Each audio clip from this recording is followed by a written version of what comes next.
নমস্কার, কেসি blog and কিচেনে সবাইকে স্বাগত। দেখো, ডিম ভাপা বানাতে যত সহজ, খেতে তত টেস্টি।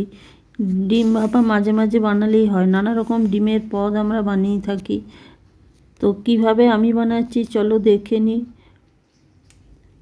প্রথমে আমি দুটো ডিম দিয়ে করব। দুটো ডিম দুটো বাটিতে আমি ফাটিয়ে নিয়ে নিলাম।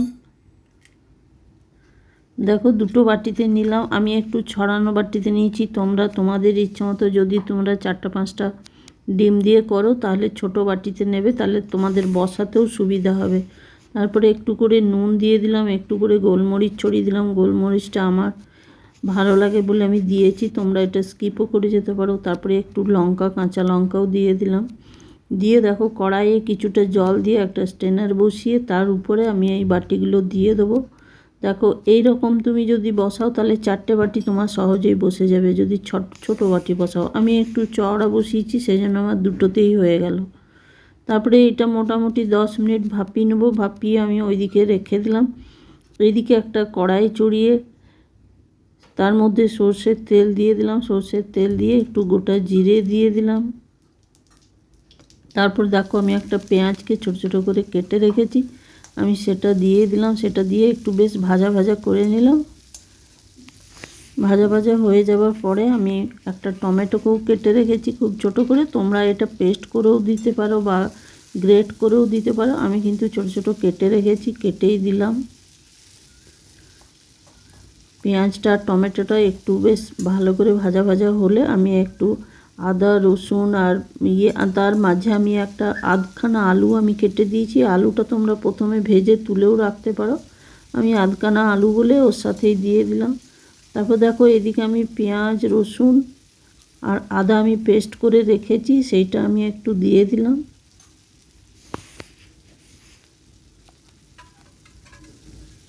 এইটা দিয়ে দেওয়ার পরে খুব ভালো করে ভেজে নিতে হবে।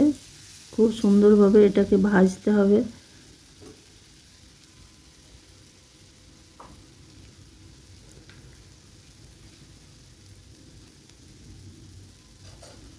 কিন্তু এইটার ফ্লেমটা লো টু মিডিয়ামে রাখতে হবে, নাহলে আবার ধরে যাবার থাকে।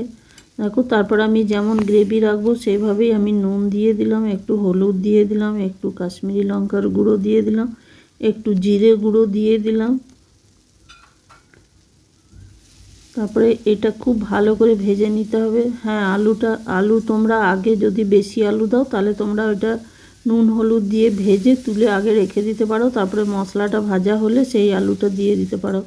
আমি যেহেতু আধখানা আলু দিয়েছি সেই জন্য আমি একসাথেই দিলাম। আবার আলু যদি না দিতে চাও তো আলুটা স্কিপও করে যেতে পারো, তাতেও কিন্তু খেতে সেই একই রকম টেস্ট লাগবে।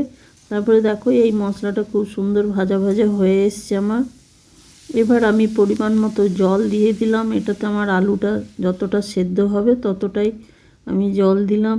আর যেভাবে তোমরা গ্রেভি রাখতে চাও, যদি ঝোল রাখতে চাও তাহলে একটু বেশি জল লাগবে, আর যদি মাখো মাখো করতে চাও তাহলে কম জলই দিও। দেখো, আমার এইটা ফুটে এসেছে। ফুটে মোটামুটি আলুটাও সেদ্ধ হয়ে গেছে। দেখো, আলুগুলো আমি দেখলাম, কেটে কেটে দেখেছি, খুন্তিতে হয়ে গেছে।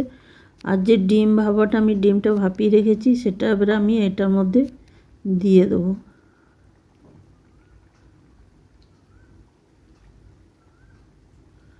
তোমরা কিন্তু তোমাদের হিসাব মতোই ডিম যটা দরকার বা যটা প্রয়োজন, যতজন মেম্বার আছে সেইভাবেই তোমরা ভাপিয়ে নেবে।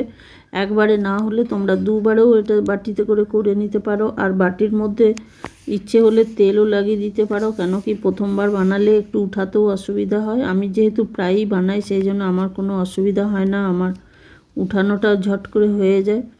তারপরে দেখো, এই ঝোলটা আমার মরে গেছে আর ভাপাটাও সেদ্ধ হয়ে গেছে মোটামুটি। তারপরে আমি একটু ধনেপাতা ছড়িয়ে দিলাম। ধনেপাতা দিয়ে দেওয়ার পরে একটু গরম মশলা গুঁড়ো দিয়ে দিলাম। তোমরা ওই তেলটাতেও দিতে পারো, যখন পেঁয়াজটা দেবে তখনও তোমরা দিতে পারো। আমি তখন দিইনি, আমি লাস্টে নামাবার আগেই দিয়েছি। একটু আলুটা দেখো আমি একটু কেটে কেটে দিলাম। তারপরে দেখো, ঝোলটা আমার হয়েছে। গ্যাসটা বন্ধ করে দিয়ে আমি একটা প্লেটের মধ্যে সার্ভ করে নিলাম। তোমাদের যদি ভালো লাগে আমার চ্যানেলটি সাবস্ক্রাইব করার অনুরোধ রইল।